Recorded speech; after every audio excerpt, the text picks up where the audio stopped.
스키타이족과 단지파의 역사적 유사성과 언어적 연관성. 본 논문에서는 스키타이족과 단지파의 역사적 유사성과 언어적 연관성을 탐구하여 두 민족 간의 밀접한 관계를 밝히고자 합니다. 이를 위해 고대 히브리어와 한반도 대동강변에서 출토된 단군조선 와당에 기록된 고대 히브리어 문자와 팔레스타인 지역의 고대 문자를 비교, 분석하고 히브리어 민족의 기원과 분화 과정을 연구할 것입니다. 스키타이족과 단지파는 모두 퉁구스 만주어족에 속하는 언어를 사용했습니다. 특히 스키타이어와 단군조선 와당에 기록된 고대 히브리어 문자는 문자, 구조와 어휘에서 놀라운 유사성을 보여줍니다. 이러한 언어적 유사성은 두 민족이 동일한 기원을 가지고 있다는 중요한 증거로 여겨집니다. 다음은 스키타이족과 단지파의 유사점에 대한 구체적인 내용입니다. 스키타이족과 단지파는 모두 유목 생활을 했으며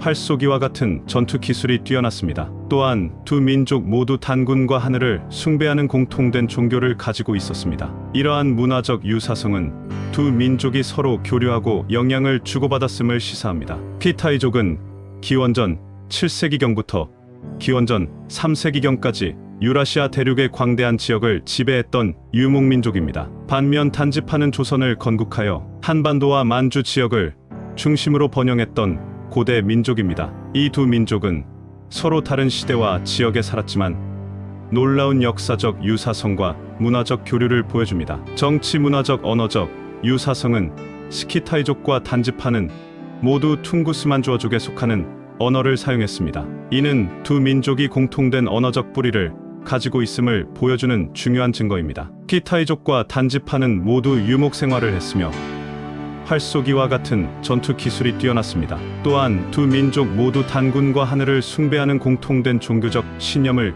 가지고 있었습니다. 스키타이족과 단지파는 모두 강력한 중앙 정부를 가진 국가를 세웠습니다. 또한 두 민족 모두 군사력을 강화하여 주변 국가들과 경쟁했습니다. 연구 논문을 통해 정리한다면 고고학과 인류 문화사적 연구 결과들과 진행 중인 연구 내용들을 토대로 하는 비파, 청동기의 출현 시기와 출토 유적지들에 대한 비교 분석과 대동강변에서 출토된 단군조선 와당에 기록된 고대 히브리어 문자와 팔레스틴 지역의 고대 문자 비교, 한국인들과 고대 이스라엘 민족의 체형과 풍습 등 인류 문화사적 관점에서 비교 검토하고자 한다. 본 연구의 목적은 고고학과 인류 문화사적 연구 결과 및 진행 중인 연구 내용들을 바탕으로 스키타이족과 단군조선 사이의 관계를 탐구하고 비파형 청동기의 출현 시기와 출토 유적지들, 고대 히브리어 문자와 팔레스타인 지역의 고대 문자 비교,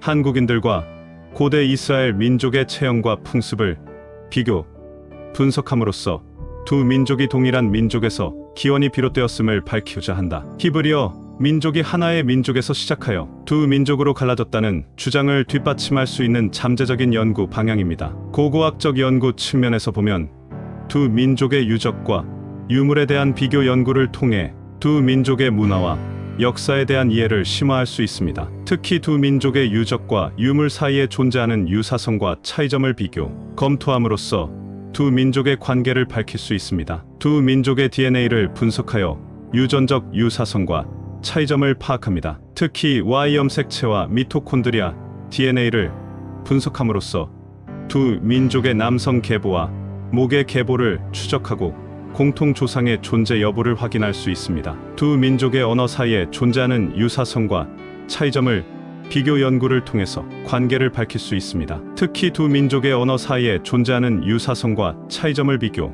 검토함으로써 두 민족의 기원을 밝힐 수 있습니다. 이러한 연구를 통해 히브리어 민족이 하나의 민족에서 시작하여 두 민족으로 갈라졌다는 주장을 뒷받침할 수 있는 보다 더 강력한 증거를 제시할 수 있을 것으로 기대됩니다. 결론적으로 히브리 민족의 기원과 분화 과정을 연구하는 데 있어 고고학적, 문헌적, 언어학적, 유전학적, 인류학적 접근을 통해 보다 종합적이고 강력한 증거를 확보할 수 있습니다. 특히 구약성서의 율법서, 예언서, 성문서와 같은 문헌 자료는 히브리 민족의 역사와 전통을 이해하는 데 중요한 자료가 됩니다. AD 7세기경 유대교 학자들이 자음으로 된 본문에 점과 줄을 추가하여 모음을 기록한 변화와 AD 10세기경 공식 확정된 히브리어 본문은 히브리어 문서의 변천과 단군의 상고사를 연구하고 이해하는데 중요한 고려 사항이 될 수 있습니다. 이러한 다양한 연구 방법을 통해 히브리 민족이 하나의 민족에서 시작하여 두 민족으로 갈라졌다는 주장을 뒷받침하는 강력한 증거를 제시할 수 있을 것입니다. 감사합니다.